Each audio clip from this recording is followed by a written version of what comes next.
ಎಲ್ಲರಿಗೂ ನಮಸ್ಕಾರ. ನಾನು ಹಿಂದಿನ ವಿಡಿಯೋದಲ್ಲಿ ಹೇಳಿದ್ದೆ, ಇವತ್ತು ವಿಹಾರದ ಬಗ್ಗೆ ಏನು ಆಯುರ್ವೇದ ಹೇಳುತ್ತೆ, ನಾವು ಹೇಗಿರಬೇಕು ಅನ್ನೋದ್ರ ಬಗ್ಗೆ ಒಂದು ಸ್ವಲ್ಪ ನೋಡೋಣ.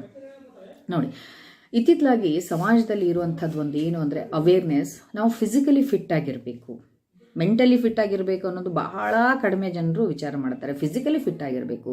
ಹಾಗಾದರೆ ಅದಕ್ಕೆ ನಾವು ಮಾಡ್ತಾ ಇರುವಂಥ ಕೆಲಸಗಳೇನು ಅಂದರೆ, ಬೆಳಿಗ್ಗೆ ಎದ್ದ ತಕ್ಷಣ ಇಷ್ಟು ಕಿಲೋಮೀಟರ್ ಓಡಬೇಕು, ಅಥವಾ ಜಂಪಿಂಗ್ ಮಾಡಬೇಕು, ಅಥವಾ ಸ್ಕಿಪ್ಪಿಂಗ್ ಮಾಡಬೇಕು, ಅಥವಾ ಜಾಗಿಂಗ್ ಮಾಡಬೇಕು, ಇಲ್ಲವೇ ಜಿಮ್ಮಿಗೆ ಹೋಗಬೇಕು. ಇವೆಲ್ಲ ಮಾಡೋದು ಎಷ್ಟರ ಮಟ್ಟಿಗೆ ಸರಿ? ಆಯುರ್ವೇದ ಇದ್ರ ಬಗ್ಗೆ ಏನು ಹೇಳುತ್ತೆ ಅನ್ನೋದಾದರೆ, ವಿಹಾರ ಅಂದರೆ ಆಯುರ್ವೇದದ ಪ್ರಕಾರ ಎಷ್ಟು ಬ್ಯೂಟಿಫುಲ್ ಆಗಿದೆ ಅಂದರೆ, ಯಾವ ಕೆಲಸದಲ್ಲಿ ನಮ್ಮ ಇಂದ್ರಿಯಗಳು, ನಮ್ಮ ಅಂಗಾಂಗಗಳು, ನಮ್ಮ ಮನಸ್ಸು ಮತ್ತು ನಮ್ಮ ಪ್ರಾಣವಾಯು ಇನ್ವಾಲ್ವ್ ಆಗಿ ಕೆಲಸವನ್ನು ಮಾಡಿ ಈ ಒಂದು ಕಾಸ್ಮಿಕ್ ಎನರ್ಜಿಯನ್ನು ನಮ್ಮ ದೇಹ ಅದನ್ನು ತಗೊಂಡು ಈ ದೇಹವನ್ನು ಸ್ವಸ್ಥ ರೀತಿಯಲ್ಲಿ ಇಟ್ಕೊಳ್ಳೋದಕ್ಕೆ ನಾವು ವಿಹಾರ ಅಂತ ಹೇಳ್ತೀವಿ. ಅದರ ಅರ್ಥ ಸಿಂಪಲ್ ಆಗಿ ಹೇಳೋದಾದರೆ, ಎಷ್ಟರ ಮಟ್ಟಿಗೆ ನಾವು ನಮ್ಮ ದೇಹವನ್ನು ಈ ಪ್ರಕೃತಿಗೆ ಒಡ್ಡುತ್ತೀವಿ ಅಥವಾ ಎಕ್ಸ್ಪೋಸ್ ಆಗ್ತೀವಿ, ಅಥವಾ ಎಷ್ಟು ನಾವು ಪ್ರಕೃತಿಯ ಜೊತೆಗೆ ಕನೆಕ್ಟ್ ಆಗ್ತೀವಿ ಅನ್ನೋದು ಬಹಳ ಮುಖ್ಯ.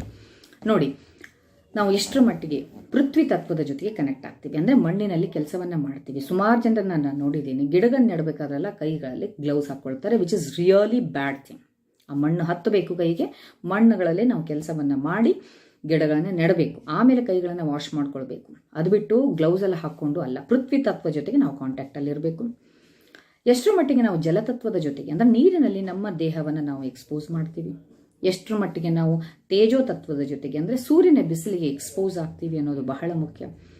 ಮತ್ತು ವಾಯು ತತ್ವದ ಜೊತೆಗೆ ಎಷ್ಟು ನಾವು ಪ್ರಾಣಾಯಾಮವನ್ನು ಮಾಡ್ತೀವಿ, ಎಷ್ಟು ನಾವು ಆ ಒಂದು ಏರ್ ಎಕ್ಸ್ಚೇಂಜ್ ಮಾಡ್ಕೊಳ್ತೀವಿ ಅನ್ನೋದು ಬಹಳ ಮುಖ್ಯ. ಜೊತೆಗೆ ಆಕಾಶ ತತ್ವ ಅಂದರೆ ಎಷ್ಟು ನಾವು ನಮ್ಮಲ್ಲಿ ಎಂಪ್ಟಿನೆಸ್ಸನ್ನು ಎಕ್ಸ್ಪೀರಿಯನ್ಸ್ ಮಾಡ್ತೀವಿ, ಎಷ್ಟು ಶಾಂತವಾಗಿರ್ತೀವಿ, ಎಷ್ಟು ಮೆಡಿಟೇಷನನ್ನು ಮಾಡ್ತೀವಿ, ಧ್ಯಾನವನ್ನು ಮಾಡ್ತೀವಿ.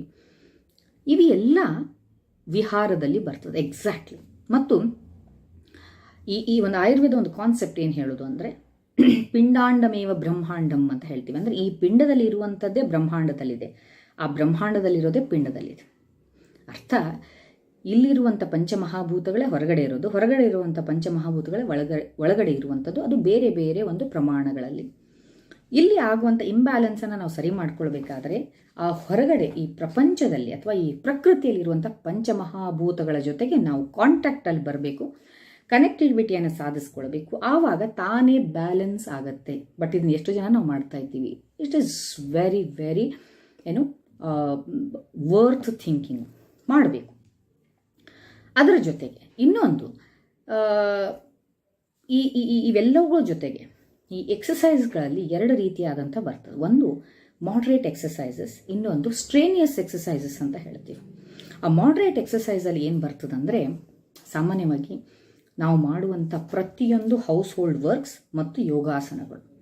ನೋಡಿ ಎಷ್ಟು ಬ್ಯೂಟಿಫುಲ್ ಆಗಿದೆ ಅಂದರೆ, ನಾವು ಮಾಡುವಂತಹ ಪ್ರತಿಯೊಂದು ಮನೆ ಕೆಲಸಗಳಲ್ಲಿ ನಮ್ಮ ಪ್ರಾಣವಾಯು, ನಮ್ಮ ಇಂದ್ರಿಯಗಳು ಅಂದರೆ ನಮ್ಮ ಅಂಗಾಂಗಗಳು ಮತ್ತು ನಮ್ಮ ಮನಸ್ಸು ಇನ್ವಾಲ್ವ್ ಆಗೇ ಆಗಿರುತ್ತೆ. ಜೊತೆಗೆ ಯೋಗಾಸನಗಳು, ಈ ಹೆಸರೇ ಸೂಚಿಸುತ್ತೆ ಯೋಗ ಮತ್ತು asana. Yoga means it is a union of what? Union of this atma with that cosmic energy. I don't say Paramatma because, see, if I say Paramatma, it becomes more spiritual. Some people may not accept it. So let it be in a very scientific way. That is a spiritual, ಅಥವಾ you can say a cosmic energy ಜೊತೆಗೆ ಈ ಆತ್ಮವನ್ನು ನಾವು ಹೊಂದಿಸಿಕೊಳ್ಳುವಂಥದ್ದು ಅಥವಾ unite ಮಾಡಿಕೊಳ್ಳುವಂಥದ್ದು. Unite ಮಾಡಬೇಕಾದ್ರೆ ಅದಕ್ಕೊಂದು ಭಂಗಿ ಬೇಕು, ಅದಕ್ಕೊಂದು ಮೋಡ್ ಬೇಕು. ಹೇಗೆ ನಾವು ಚಾನಲನ್ನು ಫಿಕ್ಸ್ ಮಾಡ್ಕೊಳ್ತೀವಿ, ಡಿಫ್ರೆಂಟ್ ಚಾನಲ್ಗಳನ್ನು ಯಾವ ರೀತಿಯಾಗಿ ನಾವು ಟ್ಯೂನ್ ಮಾಡ್ಕೊಳ್ತೀವಿ, ಹಾಗೆ ಈ ಒಂದು ಎನರ್ಜಿ ನಮಗೆ ಬಾಡಿಯಲ್ಲಿ ಯುನೈಟ್ ಆಗಬೇಕಾದ್ರೆ ಬಾಡಿ ಡಿಫ್ರೆಂಟ್ ಭಂಗಿಗಳಲ್ಲಿ ಅದನ್ನು ಇಡಬೇಕಾಗುತ್ತೆ. ಅವೇ ಆಸನಗಳು. ನಾವು ಬೇರೆ ಬೇರೆ ಆಸನಗಳನ್ನು ಮಾಡಿದಾಗ, ಎಲ್ಲಿ ನಾವು ನಮ್ಮ ಮನಸ್ಸು ಮತ್ತು ಉಸಿರಾಟವನ್ನು ಕಂಟ್ರೋಲಲ್ಲಿ ಇಟ್ಕೊಂಡು ಮಾಡಿದಾಗ ಡೆಫಿನೆಟ್ಲಿ ಆ ಕಾಸ್ಮಿಕ್ ಎನರ್ಜಿ ನಮ್ಮ ದೇಹದಲ್ಲಿ ಹರಿದು it helps us to enter in to ಸಮದ ಲೆವೆಲ್. ಅದು ಬಹಳ ಮುಖ್ಯ. ಇದು ನಮ್ಮ ವಿಹಾರದಲ್ಲಿ ಬರ್ತದೆ. ಬಟ್ ಅನ್ಫಾರ್ಚುನೇಟ್ಲಿ ನಾವು ಈ ಮನೆ ಕೆಲಸಗಳನ್ನು ಏನು ಮಾಡ್ತೀವಿ, ಇವುಗಳನ್ನು ಎಕ್ಸಸೈಸೇ ಅಂದ್ಕೊಳ್ಳೋದಿಲ್ಲ. ಎಷ್ಟೋ ಮನೆ ಕೆಲಸಗಳನ್ನು ನಾವು ಮಾಡೋದಿಲ್ಲ. ಮತ್ತು ಮನೆ ಕೆಲಸಗಳನ್ನು ಮಾಡಬೇಕಾದ್ರೂ ಕೂಡ ಇಟ್ ಈಸ್ ಮೈ ಸಿಂಪಲ್ ಏನೋ ಒಂದು ವಿನಂತಿ ಅಂತ ಅನ್ಕೊಳ್ಬೋದು. ಎಲ್ರಿಗೂ ಇರ್ಬೋದು ನಮ್ಮ ಮನೆಗಳಲ್ಲೆಲ್ಲ ಒಂದು ವಾಷಿಂಗ್ ಮಷಿನ್ಸ್ ಅಥವಾ ಸುಮಾರು ಎಲ್ಲ ಆಧುನಿಕ ಉಪಕರಣಗಳಿದ್ರೂ ಕೂಡ ಆದಷ್ಟು ದೇಹದ ಎಲ್ಲ ಭಾಗಗಳು ಬೆಂಡಾಗೋ ಥರ, ಉದಾಹರಣೆ ಕಸ ಗುಡಿಸೋದಾದರೆ ಮನಸ್ಸಿಟ್ಟು ನಾವು ಎಲ್ಲವನ್ನು ಕ್ಲೀನ್ ಮಾಡುವಂಥದ್ದು, ಅದನ್ನು ಕಿಟಕಿ ಬಾಗಿಲನ್ನು ಕ್ಲೀನ್ ಮಾಡುವಂಥದ್ದು, ಇವು ಎಲ್ಲ ಮನೆ ಕೆಲಸಗಳನ್ನು ನಾವೇ ಮಾಡ್ಕೊಳ್ಳೋದು ಬಹಳ ಸೂಕ್ತ. ನೋಡಿ, ನಮ್ಮ ಮನೆ ಕೆಲಸಗಳನ್ನು ನಾವೇ ನೀಟಾಗಿ ಮಾಡಿದಾಗ ಸಿಗುವ ಸಂತೃಪ್ತಿ ಯೂಶ್ವಲಿ ಬೇರೆ ಯಾವುದರಲ್ಲೂ ಸಿಗುವುದಿಲ್ಲ. ಆವಾಗ ನಮ್ಮ ಮನೆಯ ಮೂಲೆಗಳಲ್ಲೂ ಏನಿದೆ ಅಂತ ನಮಗೆ ಗೊತ್ತಿರುತ್ತೆ. ಆವಾಗ ನಾವು really will become owner of our house. ಅದು ಬಿಟ್ಟು ಈಗ ಹೆಂಗಾಗಿದೆ ಅಂದರೆ ನಮ್ಮ ಮನೆಗಳಲ್ಲಿ ಏನೇನಿರುತ್ತೋ ಅನ್ನೋದು ನಮಗಿಂತ ಹೆಚ್ಚು ನಮ್ಮ ಸರ್ವೆಂಟ್ಸಿಗೆ ಗೊತ್ತಿರುತ್ತೆ. ನಾವು ಹೋಗಿ ಒಂದು 4 ಗೋಡೆಗಳ ಮಧ್ಯೆ ಪ್ರಕೃತಿಯನ್ನು ಬಿಟ್ಟು ಜಿಮ್ಗಳಲ್ಲಿ ಕೆಲಸವನ್ನು ಮಾಡಿ ಬೇರೆಯವರು ಬಿಟ್ಟಂಥ ಉಸಿರನ್ನು ನಾವು ತಗೊಂಡು ನಾವು ಬಿಟ್ಟಂಥ ಉಸಿರನ್ನು ಅವ್ರಿಗೆ ಕೊಟ್ಟು ಇನ್ನೂ ನಮ್ಮ ದೇಹವನ್ನು ಹದಗೆಡಿಸ್ಕೊಳ್ತೀವಿ. And even we don't get sort of mental satisfaction also. ಅದಕ್ಕೋಸ್ಕರ ನಾನು ಯೂಶ್ವಲಿ ನನ್ನ ಪೇಷಂಟ್ಸಿಗೆ ನಾನು ಹೇಳೋದೇನು ಅಂದರೆ, ದಯವಿಟ್ಟು ಎಲ್ಲಿ ಅತೀ ಆಗೋದೇ ಇಲ್ಲ ಕೆಲಸಗಳು ಅಂದಲ್ಲಿ ಆ ಸ್ಥಿತಿಯಲ್ಲಿ ಮಾತ್ರ ಸರ್ವೆಂಟ್ಸನ್ನು ಇಟ್ಕೊಳ್ಳಿ. ಅದರ್ವೈಸ್ ನಮ್ಮ ಮನೆಯ ಕೆಲಸಗಳನ್ನ ನಾವೇ ಎಲ್ಲವನ್ನೂ ಮಾಡೋದ್ರಿಂದ ನಮಗೆ ಸರಿಯಾದಂತಹ ಒಂದು ಯೋಗಾಸನಗಳಾಗ್ಬಿಡುತ್ತೆ. ಜೊತೆಗೆ ನಾವು ಎಲ್ಲೇ ಹೋದರೂ ಕೂಡ ಈ ರನ್ ಮಾಡೋದನ್ನು ಬಿಟ್ಟು, ಇನ್ಫ್ಯಾಕ್ಟ್ ನಮ್ಮ ಹ್ಯೂಮನ್ ಬಾಡಿ ರನ್ ಮಾಡಲಿಕ್ಕೆ, ಜಂಪ್ ಮಾಡಲಿಕ್ಕೆ, ಜಾಗ್ ಮಾಡಲಿಕ್ಕೆ ಆಗಿರುವಂಥದ್ದಲ್ಲ. ಯಾಕೆಂದರೆ ಹೋಲ್ ಬಾಡಿ ನಮ್ಮ 2 ನೀ ಜಾಯಿಂಟ್ಸ್ ಮೇಲೆ ಭಾರವನ್ನು ಹೊರೋದ್ರಿಂದ, ನಾವು ಆ ರೀತಿಯಾಗಿ ಮಾಡೋದ್ರಿಂದ ಇನ್ಫ್ಯಾಕ್ಟ್ ಹೆಚ್ಚು ನಮಗೆ ಇನ್ನೂ ಈ ಎಲುವು ಕೀಲುಗಳ ಸಮಸ್ಯೆಗಳು ಕಂಡು ಬರ್ತದೆ. ಹಾಗಾಗಬಾರ್ದು. ಅವುಗಳನ್ನು ಆಸನಗಳ ಮುಖಾಂತರವಾಗಿ ನಾವು ಹೆಚ್ಚು ಸ್ಟ್ರೆಂಥನಿಂಗ್ ಮಾಡಿಕೊಳ್ಬೇಕು.